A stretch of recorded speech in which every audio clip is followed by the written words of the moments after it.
नमस्कार साथियों, मेरे चैनल अपना डीसरगढ़ में आप सभी का हार्दिक अभिनंदन। आज के सत्र की मेहमान है मुस्कान गिरी। इनके लिए एक पंक्ति कहकर फिर आगे की बातचीत शुरू करते हैं हमेशा की तरह। आज की मेहमान है प्रतिभा की धनी, नाम है इनका मुस्कान गिरी। मुस्कान जी, आपका हमारे चैनल पर बहुत बहुत स्वागत है। Thank you. आवाज नहीं आएगी। Thank you ma'am. मुस्कान, आप अपना परिचय दीजिए। हमारे स्कूल से आप कब पास हुई, कितना आपको अंक मिला, कहाँ रहती हैं, ये सारी बातें हमारे दर्शकों को बताइए।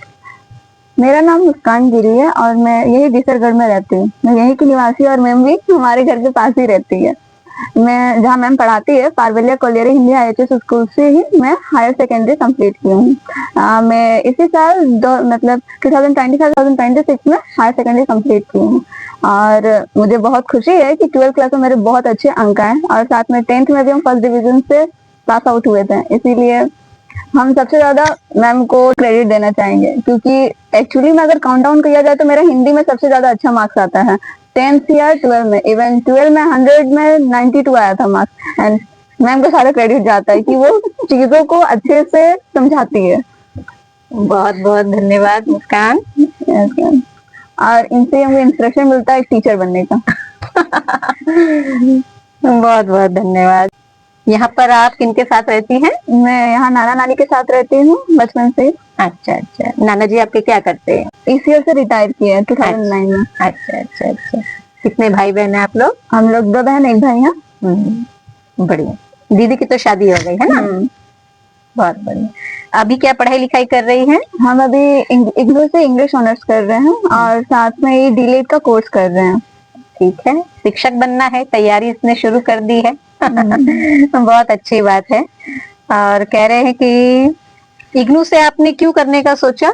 क्योंकि हम लोग का जो गवर्नमेंट है वो 2 कोर्स एक साथ चेस करने की परमिशन देते हैं, बट कंडीशन ये है कि एक तो आपको ऑफलाइन रखना पड़ेगा। अगर हम दोनों ही अगर ऑनलाइन करते तो मेरे लिए बहुत प्रॉब्लमेटिक हो जाता है ये चीज। दोनों रेगुलर करने से समस्या है ना? तो इसीलिए आपने एक कॉरेस्पॉन्डेंस चुना है। यही रूल भी है कि आपको एक को डिस्टेंस में ही रखना पड़ेगा। अच्छा। इसीलिए मैंने सोचा कि मुझे टीचर का ट्रेनिंग करना है तो मुझे रेगुलर तो अटेंड करना ही पड़ेगा, अदरवाइज मैं टीचर कैसे बनूंगी?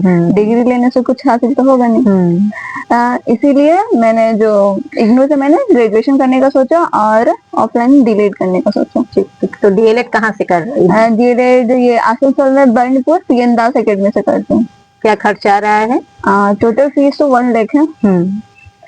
जिसको अगर मंथली वाइज पेमेंट किया जाए तो एडमिशन फी 20,000 है और मंथली 4,000 है। अच्छा। 2 साल का कोर्स है ये। ठीक ठीक। इंग्लिश ऑनर्स पढ़ना है, ये आप निर्णय आपने स्वेच्छा से लिया या किसी ने सलाह दी आपको? नहीं, ये मेरा शुरू से शौक था कि हमको इंग्लिश ऑनर्स लेना है, इंग्लिश पढ़ना है। बढ़िया बढ़िया। पुस्तकें मिल गई इग्नू से आपको? हाँ, अभी सेमेस्टर 2 का मिला है, सेमेस्टर 1 का नहीं मिला है। अच्छा अच्छा। तो कुछ पढ़ा, शुरुआत हुई पढ़ाई की? हाँ, सेमेस्टर 1 का एक चैप्टर मैंने कंप्लीट किया है। कौन सा? इंडियन क्लासिकल लिटरेचर का अभिजाना शकुंतला। अच्छा। हाँ, कालिदास की रचना है, बहुत ही प्रसिद्ध रचना है। पढ़िए, आनंद आएगा।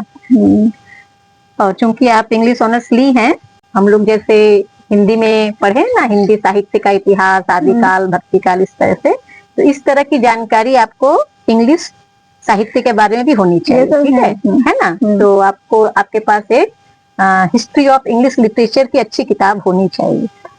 ठीक है। इग्नू का ये अच्छी बात है कि सब नोट्स में देते हैं, इसीलिए पहला यूनिट जो होता है वो बेसिकली इसी पे होता है। अच्छा अच्छा। कि आपको उस मैटर पे पहले उसके पीछे का कहानी क्या है वो सभी आपको अच्छे से पहले समझाया जाएगा, उसके बाद आपको चैप्टर में लाया जाएगा। यानी ब्लॉक 1 जो होता है वो पूरा इसके हिस्ट्री पे बेस्ड होता है। अच्छा, तब तो बढ़िया है। और आपके पास एक छंद अलंकार की किताब होनी चाहिए, इंग्लिश रेटोरिक, प्रोसोडी, इस तरह की एक किताब होनी चाहिए। हम लोगों ने कभी बहुत पहले खरीदा था। वैसे इंग्लिश मेरा पास कोर्स में था, पर शौकिया लिए थे। अभी तो मुझे याद नहीं किताब मेरे पास है या नहीं, होने से मैं दे देती। अभी तो इतनी बातचीत से पता चल ही रहा है दर्शकों कि इनको किस दिशा में भविष्य बनाना है ना? शिक्षिका बनना है। तैयारी भी शुरू हो गई है सही दिशा में। तो सपनों के बारे में तो पता चल ही गया। इसके अलावा प्लान बी भी कुछ है? अगर शिक्षिका नहीं बनी तो क्या करेंगी? अपना कोचिंग सेंटर खोलेंगे। कोचिंग सेंटर खोलेंगे। हुनर को बेकार नहीं जाने देंगे। एकदम एकदम। प्रतियोगिता मूलक परीक्षाओं में और भी कुछ देने का इरादा है? यूपीएससी, पीसीएस, इस तरह की परीक्षाएं देना चाहेंगी आप? नो मैम, हम सीधा अपने सीधा गोल पे फोकस करते हैं। हाँ, अगर वो गोल अचीव कर लिए उसके बाद हम इधर उधर, क्योंकि अभी इधर उधर ध्यान भटकाएंगे, मेन गोल से ध्यान भटक जाएगा। वाह वाह, बहुत अच्छी बात है। इस उम्र में आगे बढ़ने की अगर सारी दिशाएं स्पष्ट हो तो विद्यार्थी जीवन में बहुत मदद मिलती है। कई बार ऐसा देखा गया है कि बच्चे 12वीं के बाद नहीं तय कर पाते कि मुझे किस दिशा में आगे बढ़ना है। तो यहाँ पर हमारी मेहमान बहुत स्पष्ट हैं, अपनी आगे की रणनीति को लेकर बहुत स्पष्ट है, बहुत अच्छी बात है। शौक के बारे में बताएं मुस्कान जी। मेरा शौक है डिजाइनिंग करना, जैसे मंडाला आर्ट हो गया, अच्छा। रंगोली जिसमें, फिर उसके बाद ड्राइंग करना, और सबसे ज्यादा डांस। डांस? हाँ, मेरा मूड अगर सबसे ज्यादा खराब होता है तो हम डांस करना ज्यादा पसंद करते हैं। मेरा मूड को तुरंत बूस्ट कर देता है ये। वाह वाह, बहुत अच्छी बात है। ड्राइंग में तो आपने मंडाला आर्ट बताया, स्केचिंग वगैरह भी करती हैं? हाँ, स्केचिंग करते हैं, बट अगर बहुत टाइम है तब, ऐसे नहीं। वीडियो वगैरह नहीं बनाती हैं? पहले बनाते थे जब तक दीदी थी। उसके बाद तो दीदी के बाद जाने का टाइम ही नहीं मिला। वो जबरदस्ती हमसे बनवाती थी। अच्छा अच्छा।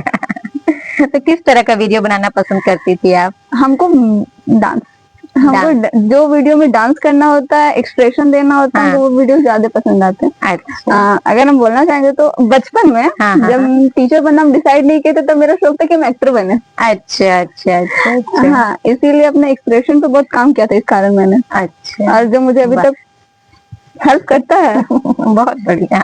गाना नहीं गाती है ना? गाना पसंद नहीं? गाना बाथरूम सिंगर। Bathroom singer. कि मेरी बातचीत बड़ी अनौपचारिक होती है।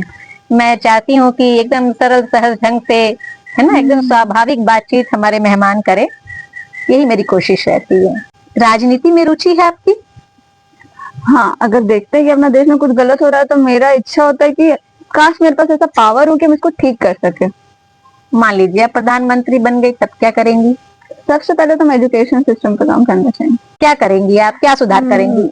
मेरा पहला तो रहेगा कि सबको इक्वालिटी दे। यहाँ पर इक्वालिटी के नाम पे बहुत लोगों के साथ भेदभाव होता है, जैसे कि SC ST को छूट है, no doubt, good, but general OBC के साथ भी इक्वालिटी करना चाहिए। अगर आपको उनको सपोर्ट करना ही है तो आप उनको फाइनेंशियल हेल्प करो कि वो उस तरीके पढ़ाई कर सके। बट आप उनके लिए सीट खाली कर दे रहे हो। और सबसे ज्यादा तो मुसीबत तब आता है जब नीट और UPSC में ऐसा होता है, क्योंकि नीट में अगर डॉक्टर 45% लेके अगर पास किए तो वो डॉक्टर कैसे बनेंगे? लास्ट में मैक्सिमम पेशेंट का तो जान चला जाता है। क्यों? क्योंकि आधा पढ़े लिखे तो क्या होगा। इसीलिए एटलीस्ट नीट परीक्षा में अच्छे परसेंटेज में ही सीट मिलना चाहिए। और अगर हेल्प करना है तो फाइनेंशियल हेल्प दी जाए, सारी सुविधा दी जाए। इसमें कॉम्प्रोमाइज नहीं करना चाहिए सीट्स में। मेरा ये रहेगा। उत्तम विचार हैं आपके, और ऐसा बहुत लोग सोचते भी हैं। ठीक है मुस्कान जी, आगे बढ़ते हैं। जीवन के यादगार पलों के बारे में हमें बताना चाहेंगी? कब आप बहुत खुश हुई, कब आप बहुत दुखी हुई, कब आप बहुत हंसी? मुझे बहुत दुख तब हुआ जब मेरे 2 फ्रेंड्स का किसी से आर्ग्यूमेंट हो गया। अच्छा। और क्योंकि हम क्लास मॉनिटर थे, हमको इक्वालिटी देखना है। हम अपने फ्रेंड्स को हमेशा से बोल के रखते थे कि फ्रेंड्स हैं क्लास के बाहर, क्लास में हम सिर्फ मॉनिटर है, तुम हल्ला करोगे तुमको भी हम बाहर खड़े ही रखेंगे। अच्छा अच्छा। हम रूल्स को लेके बहुत स्ट्रिक्ट हैं शुरू से। बहुत बढ़िया, यानी अनुशासन पे इनका ध्यान है। और आप कुछ बता रही थी ना, बचपन में आपको लोग कैसे चिढ़ाते थे? यही प्राइमरी स्कूल का कहानी है। मेरा जो लास्ट नेम है गिरी, उसको लेके सब बहुत मजाक उड़ाते थे। एक्चुअली जो गिरी है उसका मतलब तो पर्वत श्रृंखला होती है, चोटी होती है, बट जो समीक्ष नेम है गिरी, सब समझते थे गिरा हुआ है। और इसमें सबसे फनी बात ये होता था कि जो आज तक मुझे गिरी बोलते थे वो खुद गिर जाते थे। और एक बात तो सबसे ज्यादा फनी हुआ जब एक बच्चा हमको गिरी बोला और वो नाली में गिर गया। अरे वाह। जीवन में सबसे ज्यादा खुश कब हुई अभी तक आप? सबसे हम सबसे ज्यादा अगर खुशी का बात, हंसने का नहीं, खुशी का बात करें तो हमको अपने नाना का अपने पे विश्वास देख के खुशी होता है। अच्छा अच्छा, नाना बहुत विश्वास रखते हैं। हाँ, क्योंकि अभी जिस एज में उसके 1 साल बाद ही मेरी दीदी का शादी हो गया, बट नाना मेरे साथ ऐसा नहीं करना चाहते। वो फुल सपोर्ट देते हैं कि तुम कुछ बनो, उसके बाद ही तुम्हारी शादी करेंगे। बिल्कुल। मैंने कहा ही है साथियों कि प्रतिभा की धनी है। जैसे मुझे इनकी प्रतिभा पर विश्वास है, इनके नाना जी का भी अच्छा भरोसा है। हम सबका आशीर्वाद रहेगा, जीवन में आप बहुत तरक्की करें। अभी क्या क्या चुनौतियां लग रही है मुस्कान, आगे बढ़ने की राह में क्या क्या समस्याएं आप महसूस कर रही हैं? चुनौतियां तो पहले घर से ही शुरू होती है। जैसे कि हम अभी पार्ट टाइम हम ट्यूशंस पढ़ाते हैं। तो कुछ ट्यूशंस हम किसी के घर जाके पढ़ा देते हैं और कुछ बच्चे मेरे घर पे ही आते हैं। तो उन लोगों को पढ़ाने में, उन लोगों का नोट्स क्रिएट करने में थोड़ा हमको अपना पढ़ाई में थोड़ा दिक्कत का सामना करना पड़ता है। बट इसका मेरा एक प्लस पॉइंट भी ये है कि मेरा जो पिछला पढ़ा हुआ है वो हम भूलते नहीं है। सबसे ज्यादा मैथ्स में, मैथ्स मेरा फेवरेट सब्जेक्ट था एक टाइम पे, 10th तक। अच्छा अच्छा, इसीलिए। और फिर घर के काम ये सब में मुझे मैक्सिमम पढ़ाई का समय नहीं मिल पाता है। और लास्ट डे तक हम थक जाते हैं, क्या पढ़े। बहुत, ये जीवन की मुश्किलें हैं और इनसे बचा नहीं जा सकता है। ट्यूशन पढ़ाना हर दृष्टि से लाभदायक है, जेब खर्च भी मिल जाता है और अपनी जानकारी तो बढ़ती ही है। इसके अलावा भी कुछ? इसके अलावा तो अभी सब ठीक ही है। सब ठीक है, बट आगे तो प्रॉब्लम आते रहेंगे और सबको झेलना पड़ेगा। हाँ हाँ। जीवन की सच्चाई से भी परिचित हैं। जीवन है तो समस्याएं हैं ही, झेलना ही है। मतलब मेरा एक सूत्र है, लाइफ एक गेम है, आप उसको एंजॉय करो। अच्छा, बहुत अच्छी बात है, जीवन का आनंद भी लेना जानती हैं।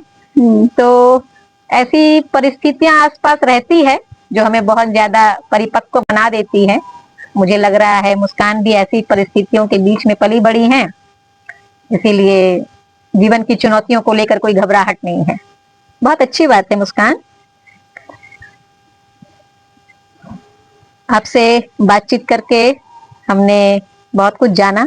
एक तो आपका आत्मविश्वास गजब का है, ये आत्मविश्वास जीवन में आपको बहुत आगे तक लेकर जाए, ऐसी मेरी शुभकामना है आपके साथ। Thank you ma'am.